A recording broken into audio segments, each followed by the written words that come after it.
we go. Friday edition, Mr. Irrelevant, presented by Door County Distillery. I'm Alex Strouf with you from the Gerber Law offices. One call, that's all studios at the Avenue, beautiful downtown Milwaukee. Joshy DiMaggio is here as well as he just threw up the, what do we call it, the rock on sign, Joshy? Those are hang looses. Hang looses, yeah. Joshy's throwing up the hang looses. These are rock ons, brother. Oh, yeah, you're right. Those are the horns. The horns. Hunter Vaughn, Tiny Hands, back at the Everlight Solar Studio in downtown Madison. Hunter, you want to throw up a hand sign? For whatever reason, I didn't hear him there, but it's okay. I did not either. Strange. Is that better? That was weird. Yeah, that'll do. What happened? I don't know. I turned my mic on. Nothing happened. I turned it off and on again, and it was fine. Okay. Likely story. Yeah, Josh, you buy that? I think you messed something up. 0.0%. Yeah, there you go. Okay, that's fine. I'm telling you what happened. Hot start on a Friday. Did you turn it off and turn it on again? Yeah, and then it worked. And then it worked. Green Bay Packers, week 6 already. Week 6 in the NFL. Take on the Arizona Cardinals. Packers 3-2, Cardinals 2-3. Lambeau Field Sunday at noon. This is I said this earlier in the week too, but this is a really sneaky good game. Arizona's been in just about every game they've played this year, despite not winning them. And Hunter's back with the Kyler Murray diss, which you just love to see on the video stream. You can barely see Kyler Murray. It's good. It's good. I really think this Arizona offense is going to cause some issues for the Packers defense. However, the Cardinals defense is going to cause some issues for the Cardinals. If Jordan Love can get back to playing pretty clean football, right? Not turning the ball over and doing what we saw him do plenty of last season, the Packers should win this game, but it might be in shootout fashion. This could be a classic 31-21 type game or a 35-27 type game. I think the Packers will lead throughout, but Arizona has some weapons offensively that scare me.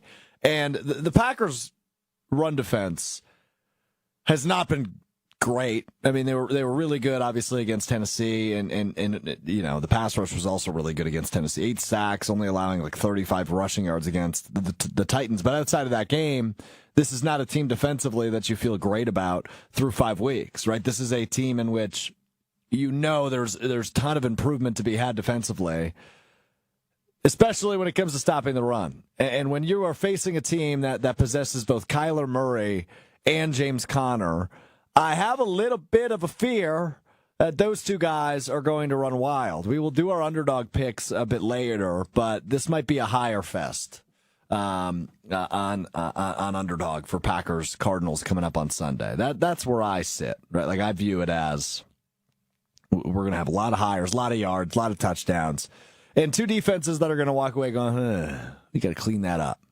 I have faith in Jeff Halfley, and I have faith in some of these players on the Packers defense.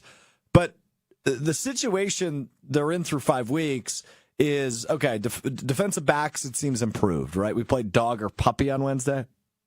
Roof, which I don't know if we'll ever play again.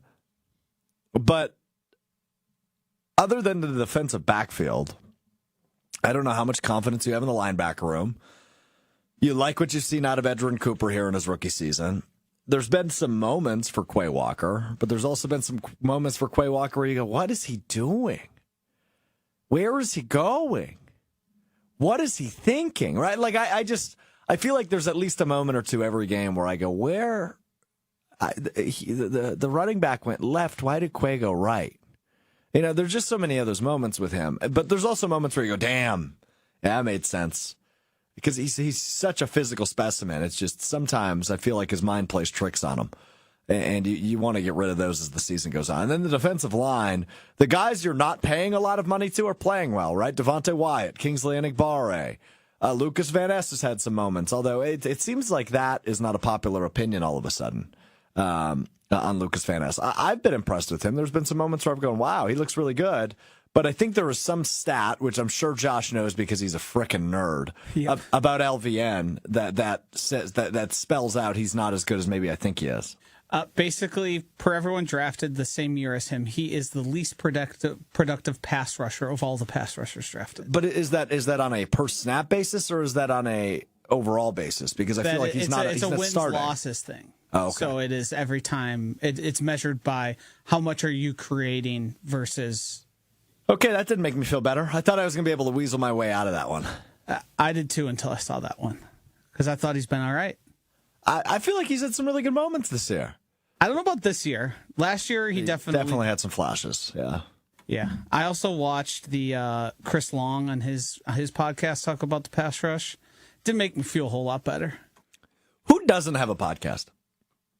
That's a serious question. Can you name anybody that doesn't have a podcast that's like no longer in the NFL? Because active players, obviously, not all of them have one. But I feel like every retired NFL player has a podcast now. Yeah, that's just the way to do it now. Tony Romo doesn't. Des Bryant doesn't. Travis Frederick doesn't. I got 3 of them from my one team. Travis Frederick. Okay, but Tony Romo has a weekly broadcast you hear him on, so he's still in media. Okay, but you said podcast. I am following your rules. Okay, feisty. Yeah. Relax. You're way too hot for a Friday. Relax. Come on, man. We're just trying to coast into the weekend here, talk a little ball. Chill, brother.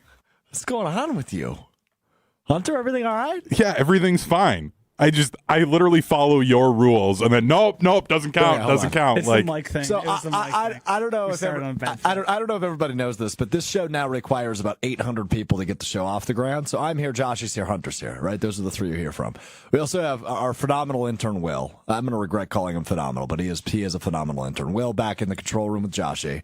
Maddie Hayes, our director of social media for ESPN Wisconsin, is in the room here. They are listening to the show. Will, can you signal to me with a thumbs up or a thumbs down? Thumbs up indicating that Hunter is coming feisty today, or thumbs down being he's just normal today. Thumbs up or thumbs down? Okay, intern Will says Hunter is coming feisty today. Joshy, thumbs up, thumbs down. Hunter is coming feisty. Thumbs up from Joshy. Maddie Hayes, thumbs up from Maddie, and I give a thumbs up. So, unanimous panel here, Hunter. You've come in a little feisty, a little spicy, a little fire Taco Bell sauce here on a Friday. What's going on? Nothing's going on.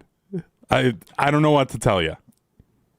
Okay. You lonely back at the Everlight Cellar Studios? Does that have something to do with it? No, I'm fine. This is just me. No, he's not even here. Josh, it's a Friday. Jesse's not working. Stop it. Come on. Good point.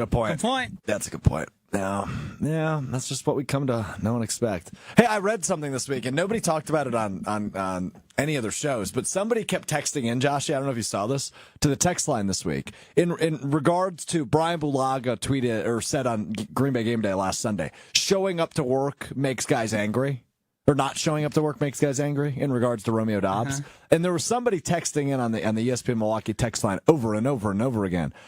The same joke, which was a good joke, but nobody used it. You guys must really be angry with Jesse Nelson then, Doesn't show up to work.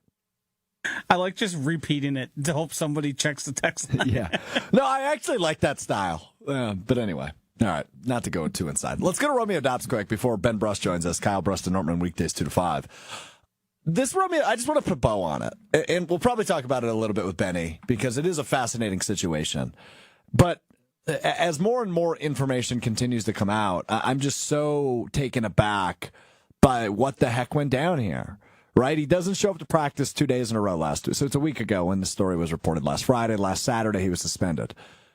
He doesn't come into work 2 days last week. And then all of a sudden suspended. And then this week, nobody's really talking about it outside of Christian Watson, right? Matt LaFleur kind of declining comment. Jordan Love talking very minimally about his relationship with Romeo Doubs. And it just feels to me like this certainly impacted the locker room in a negative way. I'm not calling Romeo Doubs cancerous. I'm not calling him a bad locker room guy yet. But it certainly seems to me like this had a negative impact on the locker room. And according to Jason Wilde and Rob Domofsky and all of our insiders that you hear across our stations, the guy never talked to the room, which bothered me. Right? You don't get up in front of the room and say, hey, my bad for causing a distraction when we're chasing a Super Bowl. That's problematic to me. That indicates a guy who, A, we already knew is unhappy with his role, but B, doesn't have the gumption or the cojones to walk in front of the room and say, hey, guys, hand up. I screwed up. That's on me. Won't happen again. Let's move forward. Let's go chase this ring. And whether it's a fear of public speaking or, he's maybe a pretty mellow guy that doesn't like to get up in front of a room. Those just seem like excuses to me. I would prefer a guy that just goes, hey, that's on me. Let's go chase the Super Bowl as I break things here in the group of offices, one call That's All Studios. Yeah, Joshy, go ahead. I think the important part here is what he's made clear is he doesn't regret it, and he still has those feelings he had last week when he sat out. At this point, if you haven't addressed your teammates or resolved this issue, because Jason Wilde said it unequivocally on Wilde and Tush today, this isn't resolved in the locker room. There are guys who aren't happy about it, and the team hasn't been addressed. So at this point, it seems pretty clear that Romeo Doubs doesn't feel sorry for what happened and is still mad about the way he's being treated in that locker room and on the field. And I guess the thing we're all in agreement on, I assume, I'm not going to assume, so you feel free to chime in, Joshy and Hunter, but I'm not happy about this. No. I don't understand a way this gets solved. But I don't think I want to trade Romeo Doubs either. No, they're better with him. Right. Yes. So where do we go from here? Is it just Jordan Love is feeding him this weekend and everything's fine, right? He targets him. Benny, who's going to join us in a few minutes, he made me look up after hours and hours of bullying me into it what his career high in targets was. 13 is Romeo Doubs' career high in targets. He's not getting that against the Arizona Cardinals. He deserves 0. He should be out there run blocking. That's it. Run some clear out routes. Benny Brust is in the studio. Just threw his chair into a wall, stood up, and clapped for you, Josh. He clapped his butt cheeks first. Well, your mic's on. You can go ahead. I was going to say, Romeo should just be on the side. That a boy, slap him on the butt. Good job, guys. Be a good teammate. I mean, we haven't sing him be a good teammate. Just be a good teammate. That's all we're looking for right now. All right. I want to ask Benny about being a good teammate. Coming up next. But first, got to tell you about Door County Distillery. Locally produced, handcrafted, award-winning spirits made locally in beautiful Door County. I say football season's whiskey season. I dove into the bourbon a little bit last night. Had a glass during Thursday Night Football. I love their bourbon, but they've got a 27-time gold medal award-winning single malt whiskey. They've got the rye whiskey. They've got rums. They've got brandies. They've got vodkas. Cherry-infused vodka with local Door County cherries. Can't go wrong. Local, affordable, award-winning, made in Door County, available all over the state of Wisconsin. Get it wherever you get great booze. And you must be 21 years or older to enjoy. We step aside for 60 seconds when we come back. Benny Buckets, baby. Benny Brust from Kyle Brust and Nortman joins us. I'm Mr. Relevant. I'm Alex Strouf. Back in Carlsville at the legendary Door County Distillery with my buddy Rob from Door County Distillery. And we have a Door County Distillery exclusive in front of us right now, Rob.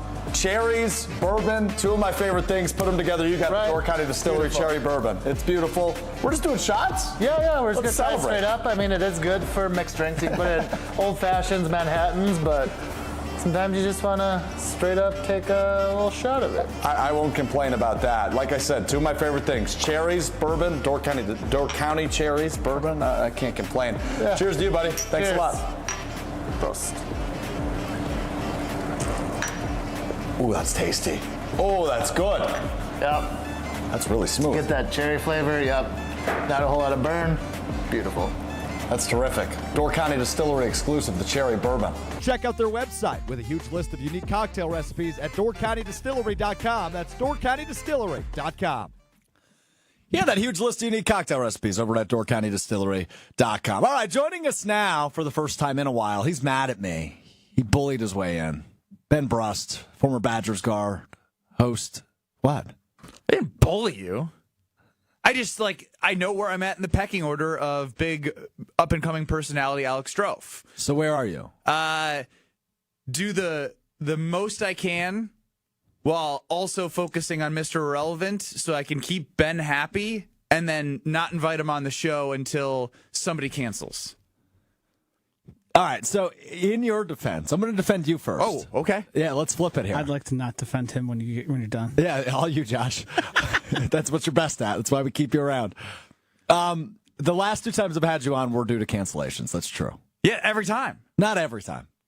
But the last two, yes. Yeah. I think this is your fourth appearance on the show.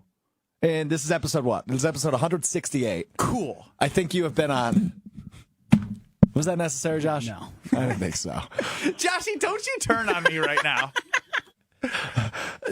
So you've been on, I think, 4 or 5 times in the 168 episodes. That is complete malarkey. What do you mean? This is like my third time max being on Mr. Relevant. Really? Yes. I don't think I've actually been. Maybe one time I was a scheduled guest. Other than that, I think I've been cancellation, rain check for somebody else. Ben, pop on in. Well, here's the great part about you, though. You're not busy at 12:45. You got nothing better. 12:45 is a to good do. time for me. Yes. You got nothing. Very open. Very open. It's a good Offering services. So, anyway, thank you for being here. Yeah, happy to. Josh, if you want to go at him, now's your time. When you said keep Ben happy, were you talking like in terms of his professional responsibilities? Oh, yeah, you know all about that, Josh. Yes, I do. But I did want to comment. You didn't mention his actual job, which is producing KVN. You said just keeping Ben happy. Yeah, that's a good point. That is his actual job. Isn't that in the job description? It actually is. Checking in with very, very, very talented talent is part of my job description. Yeah, keeping those egos afloat, Joshy. Yeah. You know about that. Well, he's not doing a good job because I'm free at 12:45 all the time. All right, once a week, Ben Brust. You heard it here first. You don't want that. Sounds like he doesn't want it. I don't know. I'm getting on the fact that I'm not welcome here right now. This is very You're uncomfortable. very welcome here. As we discovered, and we are not going to play said lost tapes today, but we will do it soon on Kyle Brust and Nortman. I interviewed you in 2017. I was a freshman in college. I had you on my podcast, which was called The Bandwagon at the time. My friend Victor Hensley and I. And I listened to the open of said podcast today. It's awful. I can't play it. See, I'm disappointed. I can't do it. Why not? It's that bad. But that's what makes things great. When you either want things to be really, really great or really, really bad, like the puppy dog noises you guys made on a different what'd you episode, think about that? or on Wednesday. It was like so good and bad all at once that it worked. Woof woof. So on our show that we do that you produce, Kyle Brust and Nortman, Kyle Wallace goes, "Hur, hur, hur," and he's got a really good bark. Yeah. And we all kind of played along with the barking game that you did on Mr. Relevant on our show. Yep. Nobody came close to the way that Josh threw a curveball in there with the woof woof. Like, I don't know, it just fit. It fit Josh so much. He also said Braden Narvison should be Old Yellard. I like Narv. I like Narv Pup. Kyle Wall says Narv Pup. I like that. I think Nervous Nelly is the Nervous Narvi. Nervous is the way to Narvi. go. I did have one additional comment for Ben. Actually, no, Strouf. Yeah. You playing your 17-year-old podcast, no one expects it to be good. Yeah. So, like, what's there to be? Yeah, of course your podcast was bad when you were 17. All right, here's what we're going to do. Hunter, back at the Everlight Solar Studio. Hunter, if I send you the link to this, will you play my introduction of Ben Brust? There's a timestamp in the description. You can skip right to it. Yeah, I can do that. All right, let me get it over to you. We'll play it before we Why'd let you act Benny like go. Hunter wasn't going to be able to do that? I'm just confirming that he has the technical capabilities, was more why I was asking. Of course I do. Come on. That's exactly my point, Hunter. I'm sorry, Hunter. I mean, do you see the graphics on YouTube at Mr. Irrelevant? The guy doesn't have technology. Like, you got to have good technology to have what it looks like on stream right now. Did anybody ever skip practice when you were a member of the Badgers? Oh, no way, Jose. No way, Jose. Are you kidding? Are you kidding? With Bo Ryan? You'd be gone. Yeah, I was going to say, how would that fly? You'd be gone. You'd be benched. What would happen, let's say, if you did it your senior year? Because you were a starter, you were a crucial part of that starting five. I can't even get myself to think about how I would miss practice. Overslept. Nope. 8 alarms. Make sure your phone's plugged in. There's no excuse. You could have been out till 2 a.m. You make sure you have reoccurring alarms. There are too many ways to make sure you are where you're supposed to be in today's world that it is no excuse to miss something that people, coaches, fans, everyone's relying on you to be at. Ben Brust is told, hey, we think your role is better served for you coming off the bench your senior year. How do you react? Again, it's hard to play revisionist history because I did everything I was supposed to do in a situation when I was a freshman and sophomore to earn the trust. For sure. To be in that spot. So it's hard to play like, well, if I was Romeo Dobbs, in this situation and I am in my third year heading into a contract, this makes zero sense. It's a crazy move. Everyone should agree that this makes zero sense on a game that Christian Watson was hurt, after Jordan Love played his first game back and got a little rhythm.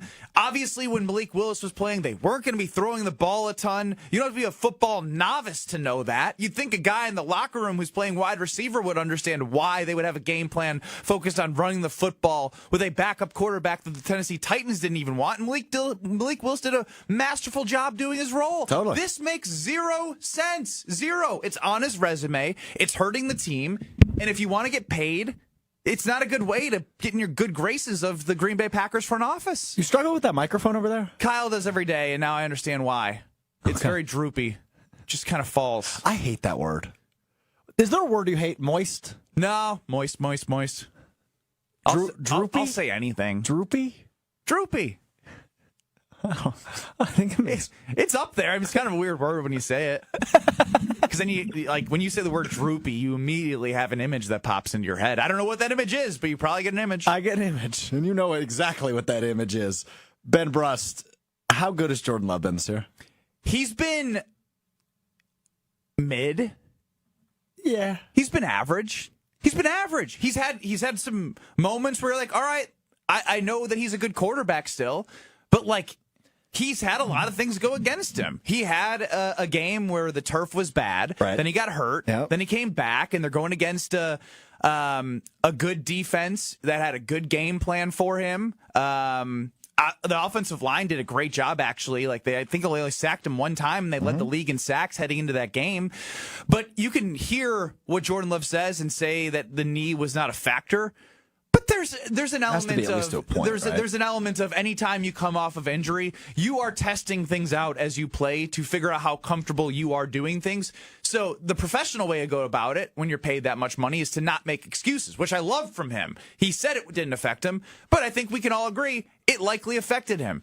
Yes, I agree, and I think it probably still will, even this weekend. Then the QB's got one of his guys who comes out to California going AWOL. So things have not been set up great for Jordan Love, and it's okay to say he's been average, but also have an optimistic outlook of who he can be the rest of the year. No, but I think to your point on the word average, this is one of few offenses in the NFL where I think a quarterback can play average and still win football games. Absolutely. I don't think you can win a Super Bowl playing average when you're getting paid $55 million a year, but you can be average and beat, who they beat last weekend in the Rams. You can beat the Arizona Cardinals being average. Mr. Joshy DiMaggio here has been beating the drum every single week about how many explosive plays this Green Bay offense has.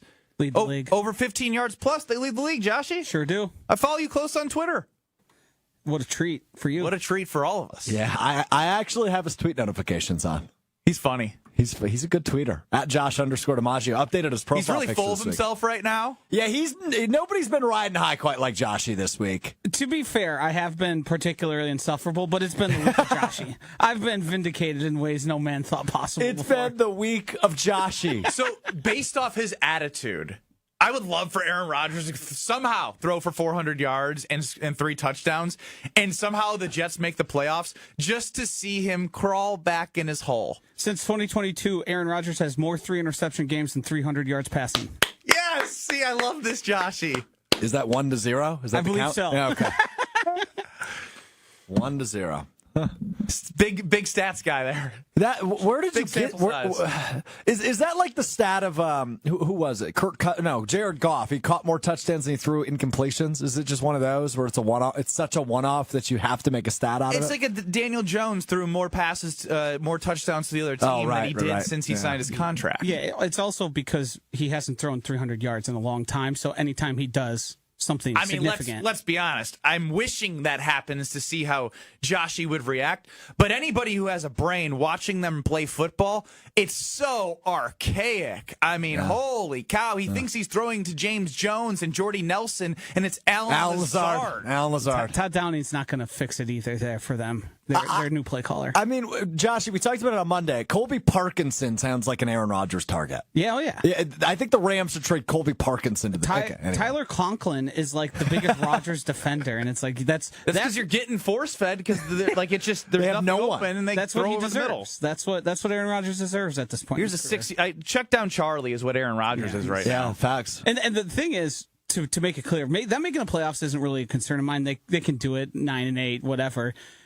the Jets, it's Super Bowl or bust. It is. They have the playoffs anything mean less something. is a failure. No, playoffs mean something For because their they have fans, but for Aaron they have the Rodgers. longest drought in the NFL, don't they? Correct. A playoff drought. Yeah. I'm talking about for Aaron Rodgers, though. Oh, that's no doubt. what he's there for. No doubt. You're right about that. Yeah. All right. I mean, like, again, Peyton Manning won a Super Bowl. It doesn't matter how it looked, but Right. he got it done. Yes. Right. That's a good point, Benny. A couple more things on Packers Cardinals, and then I want to ask you about Bo Ryan, who's going into the Naismith Hall of Fame this weekend. The Cardinals don't scare me in terms of I think they can beat the Packers. They scare me in terms of I think they're going to expose the Packers defense a little bit. Because we started to see some cracks in the foundation for this Packers defense. Right, the D-line's been an issue all year outside of that Tennessee game. James Conner, Kyler Murray is a really dynamic backfield. And I feel like we might walk away from Sunday with a win thinking, I don't like how that looked at all. Yeah, I completely agree. Like, the Cardinals are so sporadic. They'll put together a drive. Time out. Use of the word sporadic. Where'd you get it from? Maybe the host of Mr. Irrelevant put it on Twitter at KBN ESPN. Now the word sporadic is on my mind. As long as it's used more than the word bullish. I will credit you for the word sporadic. But yes, thank you. Continue. The point is Kyler Murray on a scripted drive to start the game. They'll go for 80, 90 yards. You'll be like, this team's legit. And then next thing you know, it looks like Kyler Murray of Cliff Kingsbury, where it's like, holy cow. He's supposed to be an offensive guy and an offensive system, and he's short and can't complete the right passes. And then that seemed unnecessary. No, it's true. Being short is definitely a disadvantage in the NFL. How many short quarterbacks are you seeing have success? Not many. Is Baker short? He's like 6'1", 6'2". He did get called a midget. He's good size. Whoa. Do we use that word anymore? We try not to use that word anymore, Mr. Hunter. Go back to finding the intro for Ben. I've had the intro. I told Strouf that I have the intro. I thought the issue with that line was the fact that there was also an expletive that was put on the air in front of it as well.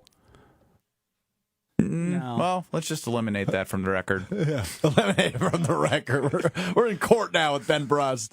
That's really good. I've been having some weird Law and Order SVU references. Yeah, you've been watching that a lot.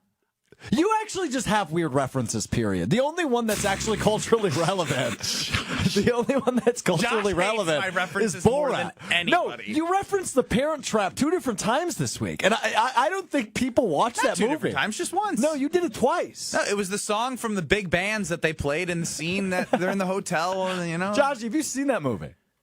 I'm sure it's crossed my path. I don't think I ever sat down to watch it, but you're referencing when you played a song back from break, and Ben treated it like it was a song everyone recognizes, and it's not only an insignificant movie, it's an insignificant scene within that movie. True, not true, then true. Not true, then true. Hunter, have you seen The Parent Trap? Yeah, of course. Okay, what's the scene? It's the scene where they're all gathering at the hotel and they don't know that, they flew their mother in to meet their father who haven't seen each other in 15 years. Oh, wow. Yeah, it's a you know what? Untrue and untrue. Great movie and great scene. Can we move on from The Parent Trap? I didn't think I'd be coming on to be the Parent Trap enthusiast. Yeah, but you are. I am. You know it. I told you guys. I have older sisters, so of course I'm little Benny sitting on there. Let's watch The Parent Trap. Is it Parent Trap and Borat two favorite movies of all time? Hell no. Borat's number one. Rush Hour 2 is definitely up there. I would start quoting lines that would make Joshy's skin crawl right now, but I don't want to do that because I'm a guest of a program. Ben somehow subverted all His name is Lee, G, damn it. Ben subverted all the common culture and created his own. Ben's pop culture from the 90s to 2000s is different than everyone else. He has so many blind spots. Yes. And it's so entertaining to me because he's like an onion, right? You can keep peeling it back and the blind spots just keep I've worked appearing. with him for years. He never once mentioned The Parent Trap. And now he's recognizing it by music. You have to stay tuned for Kyle Brust and Nortman to see what onion we're going to peel off later. All right, two things left. We got to hear the intro. We'll get to that in a second. But lastly, on a serious note, obviously, Bo Ryan, your head coach in college, going into the Naismith Hall of Fame this weekend. A, A, got to be cool to see that, but B, obviously overdue for Bo Ryan. Yeah, I mean, he's been up for the award many times. He's been a finalist, never really been inducted into the Hall of Fame. Clearly, very happy it happened. His resume speaks for itself for what he was able to do in the state of Wisconsin, University of Wisconsin Platteville. It's Bo Ryan Court, national championships galore, powerhouse there. Then, again, this takes nothing away from what Dick Bennett did in 2000, but the sustained success that Bo Ryan had, winning a Big Ten championship when nobody had them winning that in his first year is insane. And then the rest is history, right? From the great players to the great moments to finally breaking through to back-to-back Final Fours. I think all the players a part of those two teams still feel like even both years, obviously more 2015 than 14, but that it feels like kind of like the Brewers to me for this year. Like the way the Brewers ended their season this year, it didn't feel like that was how it was supposed to end. And that's how we all feel as players about 14 and 15 because of the way it was set up and because of the way that Aaron Harrison hit the only 3 for Kentucky at the most crucial point of the game with a really good contest in 2024. In 2015, they were up 7 to 9 points in the second half. That team doesn't blow leads. They take care of the ball. They find a way. They do all the right things. You can say it's refs. You can say it's Grayson Allen. It happened, and it wasn't supposed to happen that way. Both years, it wasn't supposed to happen that way. One of those years should have had a national championship to a banner and to the name of Bo Ryan and all the players associated with the program. Is it crazy that was over 10 years already? 10 years ago, over 10 years ago, you played. Yeah, this will be, I think, my 11th year. Was this 20? What year? It'll be 25 when the tournament rolls around. 11 years now of this is the 10-year anniversary this coming year of the 2015 Final Four. Honestly, no. I mean, at this point, from a personal standpoint, we're all very close. All the players are very close, and now that we're at the age where everyone's already married or has kids, like it's that like we're now losers. That like we're sending Instagram stories about how when we watch our kids for 2 hours that we feel like we deserve a gold star and a day off. Like that's what we're talking about now. That's awesome, right? How do daddy-daughter weekends work for you and your daughter? Are you good at them yet? I'm great at them, but like when I have to do the full Saturday and Sunday, I feel like I've worked a 52-week year of work at Good Karma Brands. Like I feel as if I'm good. Don't need to watch the daughter again. Bro, when she starts walking. She's the crawling. Thank goodness I created a little playpen so she can't get like further than me having to chase her, so I can watch some stuff on TV and then throw a random toy in there that she'll get like excited to play with so I can keep her entertained. It's like a puppy. He throws a toy at her. Hey, no. No, she's not like that. It's a little bit what you're describing. Like that. At the point your child's at right now, it is obviously it's much different. Wait a minute, I can't get over the visual in my head. Me on the couch. Here comes the toy. A dog in the backyard that's fenced in, running to chase the tennis ball. It's a little bit similar. Yeah, that's what I was gonna say. Look, 0 to 6 months were great. They got to be in your arms. You just hold them and watch TV and football and basketball. And you're like, this is great. But when she went mobile, I was like, damn, I got to figure something out. Put her in the cage. He said exactly what I was going to say. For those first few months, it's not all that different because it's just managing. Keep a schedule. That's it. Eat, poop, sleep. All right, you got to go take a nap. Great. Yeah. Gonna go back to watch football. You're up. We can watch together. Yeah. Now she won't sit on my lap and watch it. Oh no, brutal. We'll get there. I'll train her up. Yeah, you will. You will indeed. All right, it's the grand reveal time. I've got one question. Yeah, go ahead. What is the first sport it's just Joshy's program now. Get your daughter involved in? I mean, I'm going to be the classic parent of like, you ready to try soccer? I think here in the USA, we don't care about soccer, but for some reason we force every kid to play soccer. I think you need golf club in hand ASAP. Well, actually, it's a good point. One of my buddies who's an avid golfer, it's a really sweet thing. He's like a golf nut. He sends a kid toy golf set to all of his buddies who have kids. So I'll break that out when she's able to stand and swing a club and break stuff around the house. Oh, just swinging for the vases. Can't wait for it. Yeah. You have any expensive vases? I don't think we have a vase. We probably have a vase. I would gather. We have a vase. No, Josh knows my fiance. We got a vase. He went from, I don't think we have a vase, too. We might have a vase, too. Oh, yeah, we have a vase. Yeah. You're the best. All right, here we go. 7 years ago, Ben Brust joined the Bandwagon podcast. We are joined now by probably the guest I've been the most excited for, just because I watched him play all 4 years that he was at Wisconsin. His name is Ben Brust. He was part of that phenomenal Final Four team a couple of years ago. Great guard, and he hit one of the best shots in Wisconsin history. We'll get into all that. But ladies and gentlemen, Ben Brust joining us today. Ben, thanks for joining us today on the Bandwagon. No problem. Thanks for having me. Listen to how unamused he was there. I mean, you did you were so worried about hitting your intro. It didn't have any energy. One hit one of the greatest shots of all time, ladies and gentlemen. Ladies and gentlemen, hear you now. You're you're having fun with me. Oh, I didn't invite you to the podcast or Mr. Irrelevant. It's just you have more but how personality. How times have changed though. 7 years ago, I was kissing his ass, and here we are 7 years later, and he's trying "What to the hell, man? I want you to kiss my ass more. What the Go hell?" Back 7 years ago and. I love a good kiss ass. It sure does. Because I am one. As I say, no one smooches cheeks like Benny, so. Whoa, Joshy. I mean, it's true. And you know it. I'm a good cheek smoocher.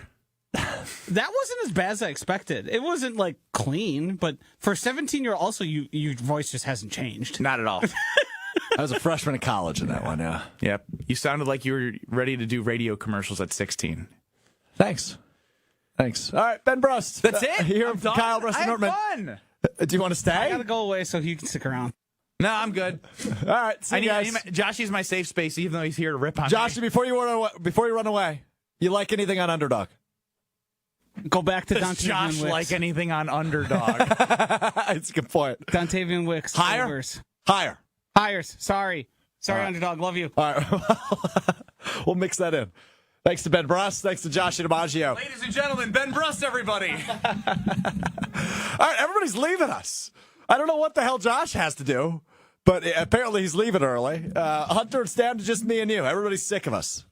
Yeah, that's pretty typical, though. So I'm kind of used to just it. Back to the OG, Mr. Irrelevant. What'd you make of my Ben Brust introduction? I mean, it was 20 seconds long. You hadn't Too long, mastered you mean? brevity yet, so gotta just get in, get to the guest. That's why people are tuning in. That's a fair point. My bad. Not bad. All right. That stupid 17-year-old. I got to listen back to that. But that's where the game One Word, which we play on Wednesdays, that's where it originated. Me and Ben Brust played an edition of One Word in that episode. And the Badgers were not good that year. So I don't think it was a pretty one. But anyway. All right, points. You heard Josh say higher. You heard him say over. I like all of the above on Sunday in Packers Cardinals. I think this game is just going to bring juice offensively. Kyler Murray scares me a little bit. I think I'm starting to come to that realization. He's not as bad as everybody thinks he is, Hunter, right? I think Kyler Murray's a really good, not really good, but he's a good NFL quarterback. He's not bad. And he's having a little bit of a rejuvenation here this year. Obviously, Maserati Marv's on that offense now, so that helps. Trey McBride has kind of emerged as a top tight end in the league. This is a team that all of a sudden I go, they might have an offense that can cook a little bit. It's just he's so inconsistent, like Josh was saying. It'd be one thing if they were constantly driving the field on teams, or they led the league in big plays, and you just knew, okay, eventually they're going to get a couple of 30-plus yard touchdowns or something like that. But they'll have a quarter where you're like, oh, okay, here it is, and then they're going to take a couple quarters off. So then teams stick around in games when they really shouldn't be, given their talent level, and if they put it together for a whole game, suddenly the Packers could be in a lot of trouble, because as great as the secondary is for the Packers, the rest of the defense has struggled with consistency. So I think that's where it makes this game scary if you're a Packers fan, because you don't know what you're going to get from a really crucial part of stopping this Cardinals offense. Yeah, no, I'm totally with you. And I'm not nervous necessarily. I'm intrigued to see how the Packers can slow down the Cardinals offense, because admittedly, If the Packers slow down the Cardinals' offense, I will legitimately be surprised and walk away from that game feeling really good about where the Packers' defense is. Because if they're able to hold them to, let's just use last week as the example. They held the Rams to 19, but really the defense held them to 12. If they're able to do that again against a team like Arizona, all of a sudden you're rolling into Lambeau next week to host the Houston Texans, who are a very high-powered offense and pose similar threats at a greater amount than the Cardinals in the Houston Texans, right? Because you have C.J. Stroud, who's mobile and can really sling the rock. You've got Joe Mixon, who will likely be back healthy next week in Lambeau. And then you run down the list, right? Nico Collins, who I know is dealing with an injury, but Stephon Diggs, Dalton Schultz. Like, you've got all sorts of names on that Texans offense that can wreck a game, even more so than the Cardinals. But if the Packers are able to hold them to 14 points, 17 points, you're going to walk away feeling really good. I just don't think that's how that's going to play out this weekend. I truly believe this will be a team that can come into Lambeau and put up points. But I think the Packers are playing a bad defense, so that will play into their hand, and they can outscore. Because it's a really good Packers offense, too, with a ton of weapons. Maybe Romeo Doubs does make an impact in his return. Benny's saying, hey, just throw him out there for run blocking, which would kind of be funny and amusing, given the situation at hand in Green Bay. But nonetheless, I think we're getting points. 47.5. Choose wisely. And when you choose wisely on the Underdog app, UnderdogFantasy.com. Use promo code GoodKarma at sign up for up to $1,000 deposit match and a free pick. And in the month of October, Underdog is giving out special tokens, profit boost tokens, each and every day. 31% profit boost yesterday. I put in a 2-pick entry and turned $27 into $97 last night. Had a Ken Walker touchdown and had higher on Brock Purdy yards, which barely squeaked in at the very end of the Thursday night game. But Joshy said he likes the higher on Brock Purdy. That line moved up just a bit, but it still hit. Brock Purdy higher, Kenneth Walker higher than half a touchdown. Turned $27 into $97 last night on the Underdog app. You can win up to 1,000 times your money, your entry fee, on the Underdog app in an 8-pick entry. But you can go anywhere between a 2-pick entry and an 8-pick entry on the Underdog app. We've been winning. We're going to continue that winning this weekend on the Underdog app. Use promo code GoodKarma, GOODKARMA, GoodKarma at sign up on UnderdogFantasy.com or the Underdog app. Up to $1,000 deposit match and a free pick. It's time to take a look at what I like this weekend in the Packers and Cardinals game on UnderdogFantasy.com. It's this easy, right? And this is why we show it to you on the screen, too, because A, we're confident we're going to win, and B, it's this easy. It takes 20 seconds to get in the action for Sunday's game. So I mentioned I like the hires here this weekend. I like the hires all around. So Kyler Murray higher than 248.5 pass plus rush yards. I like that. Jordan Love higher than 2 passing touchdowns. And the tricky part is I can no longer pick, or you can't pick a receiver to score a touchdown if you have Jordan Love higher than a touchdown. So let's go higher on Dontavian Wicks, like Joshy suggested. His yards is not available right now. So let's go to our other guy, Jaden Reed, higher, 48.5. Actually, I like this better. 23.5 is the longest reception. So let's go with those three right there. And that's 4.32 times their entry. So $10 wins you 43 on this one. Jordan Love higher than 2 passing touchdowns. Kyler Murray higher than 248.5 pass and rush yards. And Jaden Reed higher in terms of a longest reception of 23.5 yards. $10 wins you 43.20. We'll pop that right in there. And just like that, we are in the game on UnderdogFantasy.com. We will throw that out on Twitter as well, at Alex_Strouf. But that's my entry for Packers Cardinals on Sunday. I feel good about that. Jaden Reed with another deep bomb. I do want to get to what we learned, but I do want to mention something that Jordan Love said on Wednesday, Hunter, and I'm not sure if you saw this, but Jason Wilde set it up to Jordan phenomenally on Wednesday. He was asking him about the throw to Jaden Reed really early in that game last Sunday against the Rams, where I think it was 63 yards in the air, the football was, and it led to that first touchdown for the Packers in the first quarter. Love threw that with a flick of a wrist into triple coverage, and somehow Reed came down with it. Like, it was a really good throw, but it was a really risky throw into triple coverage. Reed adjusts, and like the superstar he is, he comes down with it. So Wilde asked him, just out of curiosity, how does the quarterback's coach, Tom Clements, how does he grade a throw like that? Because it's really risky to throw it like that into triple coverage, but it turned out to be an amazing moment, right? Like, it turned out to be an amazing play, but how does that get graded? And Jordan responded, yeah, he gave it a 0 in terms of decision-making. Like, that was a bad decision. And then they followed up and asked him if he would make that throw again, and he said, no, I would make that throw again. So, as risky as it was, it paid off, but Love says he would not make that throw again. Number one, I don't believe him. I think he would make that throw again. But number two, I love the openness and the fact that such a great play, and that's the fun things about what goes on inside NFL coaches' heads and NFL locker rooms, how you grade stuff like that. That was a 0 in terms of decision-making, but it was like a 65-yard gain right off the rip there in the first quarter. I don't know if you saw that, Hunter, but curious on any reaction you have. I didn't see that, but I'm not surprised at all. Like, that was absolutely a 0 throw. But those 0 graded throws are the things that made Brett Favre and they make Patrick Mahomes great. Tom Brady did it. Like, sometimes you just got to say, F it. My guy's there and I trust him. And that's what Jaden Reed has become known for. When he was in college, he said that, and it's the same thing here. Like, there's just certain moments in a game where you've just got to try and trust your guy and trust the receiver that maybe if the DB is going to get there, he can play defense on it and knock it down instead of it being an interception. Jordan Love's going to keep making that throw, or he's going to keep attempting that throw. I don't know how often he'll convert on it, but like, you have to keep trying it because you can't let the defense just assume, oh, he's 30 yards downfield, they won't throw it to him at all. You've got to keep testing him.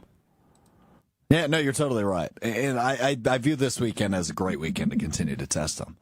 Because you're not playing a very good defense, right? Like, Arizona has kind of a sexy offense. I know we talked about this in the offseason because this was, I think the Cardinals were top of the list of teams that intrigued me. I think I listed them as a playoff team for me, but defensively they really don't have a whole hell of a lot, right? You know, their defensive backfield isn't half bad. Obviously, Buda Baker's their free safety. Sean Murphy Bunting is one of their corners. They've got some decent star power. I was just going to ask you to do the same thing we did with the Broncos and try and name people on their defense other than Buda Baker, because it would have been the same thing for me. Yeah, well, we've had to do that a couple times this year, right? Because the Colts, right, outside of DeForest Buckner, how many can you name? I know we played it there. The Titans, good luck.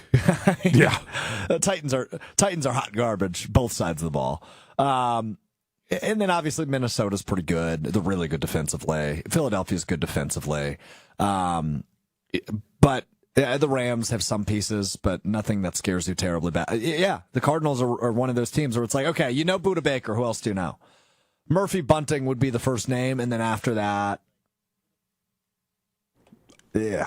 I literally don't know any of these guys. I'm looking at the roster, and I'm like, I think I've taken, like, Bly Nichols in Madden before on, like, a fantasy draft, and he's a D-end. Other than that, I'm like, I don't know any of these guys at all. Yeah, I remember Mac Wilson at Alabama. I think he had a big play in, like, the Iron Bowl one year, but I don't know anything about his NFL career, which he is now in year 5. So that tells you how much you know about the Arizona Cardinals defense, which isn't very good. All right, let's wrap up the week. Let's wrap up Friday's show of Mr. Relevant, presented by Door County Distillery. With What We Learned, you learn something new every day. We learned something new today. It's time now for What We Learned. Hunter, go ahead. I don't know if you saw this on, I think we maybe talked about it, but during the Cowboys-Steelers game, CeeDee Lamb, after Dak Prescott threw an interception, he was seen saying something to Dak on the sideline, and of course, because it's the Cowboys, everyone has to try and interpret it. CeeDee had his media availability the other day, and he finally, was able to actually answer it. It's what I said, that it was no big deal, so here's the video of that. I don't even think people know what I said. What did you say? Jump ball, fo. Yeah. I was like, jump ball. Yeah, jump balls, fo. He threw a back shoulder. Right. And then, obviously, I had the height advantage on the guy who got the pick, so I was like, throw it up. You know what I'm saying? And he understood it, and the message got through. But all that other stuff, that's kind of out the window to me. You know what I'm saying? The media is going to do what the media does. People are going to have their own opinion. Again, me and Dak ain't got no beef, man. That's my locker mate. I don't know what they talking about, but I'm not worried about it. Right. This was the same thing all the time with Des Bryant and Tony Romo. Like, they did this all the time, but because they got the star on their helmet, everybody's got to say, oh, it's a diva wide receiver. He's yelling at his quarterback. Every team does this, and I just wanted to make sure that video got out there, that there isn't drama going on between Dak and CD in Dallas. There's no problems. That's how they communicate. They've been doing that since CD was a rookie. That's just how it is for them. So that's what I learned, that people need to stop trying to lip read unless you're John Boy Media. Stop doing it, because he's the only one that I've seen that actually does it well. Trustworthy source. Yeah, what I learned is people just hate Jesse Winker in the city of Milwaukee. I went and paid a visit, and you can find this video on social media at ESPN Milwaukee, at Strouf ESPN on TikTok and Instagram. I went over to Broken Bat Brewery, a local brewery here in Milwaukee, baseball-themed brewery, and they offered $1.99 pints yesterday for Jesse Winker's batting average in Milwaukee. And boy, talking to Brewers fans and baseball fans alike, Jesse Winker might be the new most hated opposing player of the Brewers. It was Manny Machado for a long time.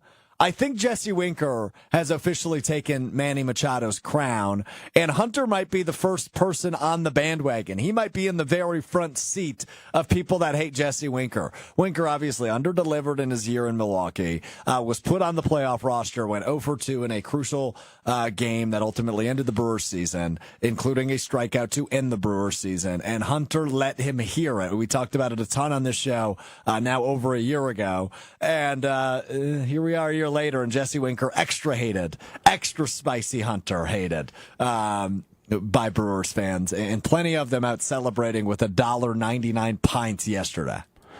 I'm just a trendsetter, so I mean, I don't know what to say about that.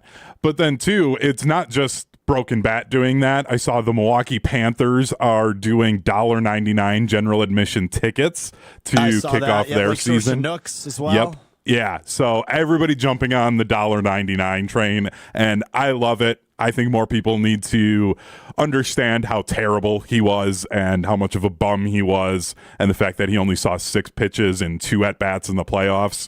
The only time that I think any normal person can say, yeah, I could do the same exact thing as a professional athlete, because all I have to do is stand there for an at-bat, and maybe I get lucky and see a ball, and then I would even be better than Jesse Winker.